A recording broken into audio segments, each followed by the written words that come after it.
रश्मि और अमर लॉकडाउन के चलते डेटिंग ऐप पर मिलते हैं। उसी बीच उनकी बॉन्डिंग बहुत अच्छी बन जाती है और दोनों एक दूसरे से प्यार करने लगते हैं। बस लॉकडाउन खत्म होते ही चट मंगी पट शादी।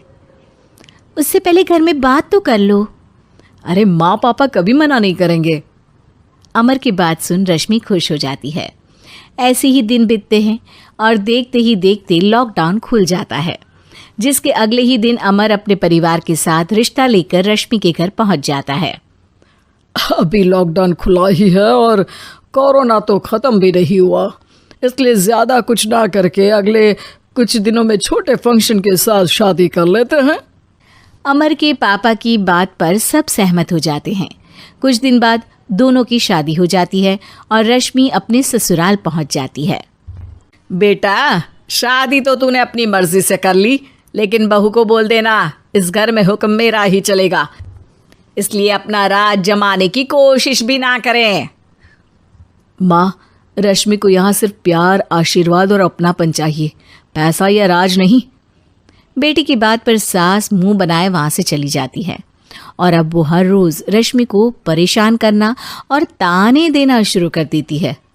देखो, ये है आजकल की लड़की, इंटरनेट पर लड़कों से बातें करते हुए इन्हें शर्म भी नहीं आती, और यहाँ तो देखो कितनी सीधी सुशील बनकर दिखा रही है। मम्मी, शादी के रिश्ते वाले इंटरनेट ऐप से जब किसी को कोई दिक्कत नहीं है, फिर डेटिंग ऐप के जरिए मिलना किस तरह गलत हो सकता है?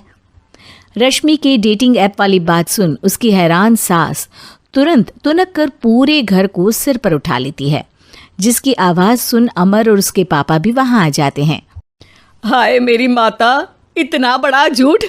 डेटिंग ऐप को इंटरनेट के जरिए मिली है बोलकर इस कलमुही को मेरे सर ला बिठा दिया। अरे नास पिटी, तुझे जरा भी शर्म नहीं आई? वहाँ न जाने कितने लड़कों से गुलू गुलू करके तुझे मेरा ही लड़का मिला था फंसाने के लिए। माँ, मुझे तो समझ नहीं आ रहा क्या बोले जा रही हो। डेटिंग ऐप इस्तेमाल करना कोई अपराध नहीं है, और तुम रश्मि को ऐसा कैसे बोल सकती हो? मैं भी तो था उस ऐप पर।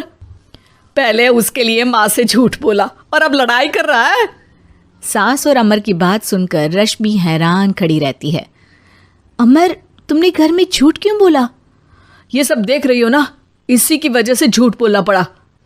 एक तरफ अमर और रश्मि की ये बात चल रही होती है, वहीं दूसरी तरफ सास का नॉन स्टॉप क्लेश सबको परेशान कर देता है।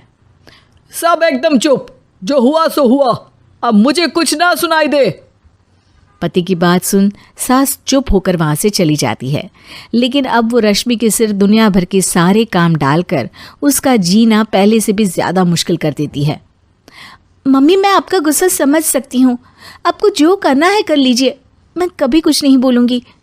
उम्मीद है किसी दिन तो आपका गुस्सा शांत होगा और नफरत प्यार में बदलेगी। रश्मि की अच्छाई को उसका नाटक समझकर सास गुस्से के 7वें आसमान पर चढ़ जाती है और उसी शाम रश्मि को नीचा दिखाने के लिए अपनी सहेलियों को घर बुलाकर उसकी बुराइयां करने लगती है।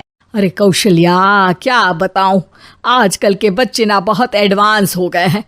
पहले रिश्ते घर परिवार वाले सब देख परख के कराते थे, और अब ये लोग खुद न जाने कहाँ कहाँ मिलकर खुद ही सब कुछ पक्का करके हमें बता देते हैं। लड़की का कैसा दिन धर्म, कैसा ईमान, कैसा चरित्र कुछ नहीं पता, बस प्यार किया और घर लाकर बिठा देते हैं। अरे ऐसा क्यों बोलती हो?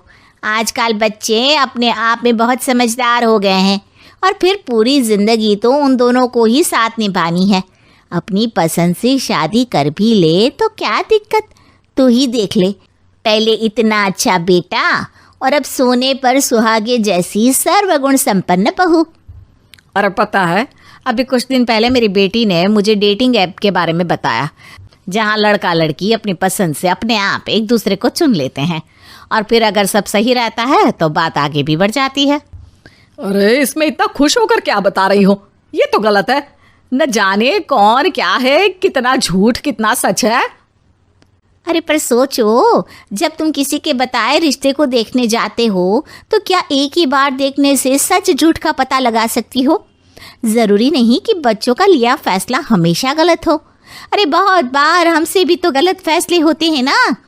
अच्छे बुरे लोग तो हर जगह मिल सकते हैं, फिर इसमें सिर्फ बच्चे ही गलत कैसे? सहेलियों की बात सुन सास सोच में पड़ जाती है और इसी तरह कुछ दिन बीत जाते हैं, जिसमें ना तो वो रश्मि को परेशान करती है और ना ही कोई ताना सुनाती है, जिसे देख रश्मि परेशान हो जाती है। मम्मी, आपकी तबीयत तो ठीक है ना? कुछ दिनों से देख रही हूँ आप मुझे कुछ बोलती ही नहीं। तो मेरा परेशान करना ज्यादा अच्छा लगता है क्या? नहीं, आपकी शांति उससे ज्यादा परेशान कर रही है। शांति इसलिए है क्योंकि मुझे एहसास हो गया है कि गलत तुम लोग नहीं, मेरी सोच है। प्यार तो एक सुंदर एहसास और शादी खूबसूरत साथ है। अगर ये साथ सच्चा है तो कहीं पर भी किसी भी तरह जुड़ा हो, उससे कोई फर्क नहीं पड़ता। आप कौन है? इतनी अच्छी बातें मेरी पत्नी तो नहीं बोल सकती। क्या आप भी?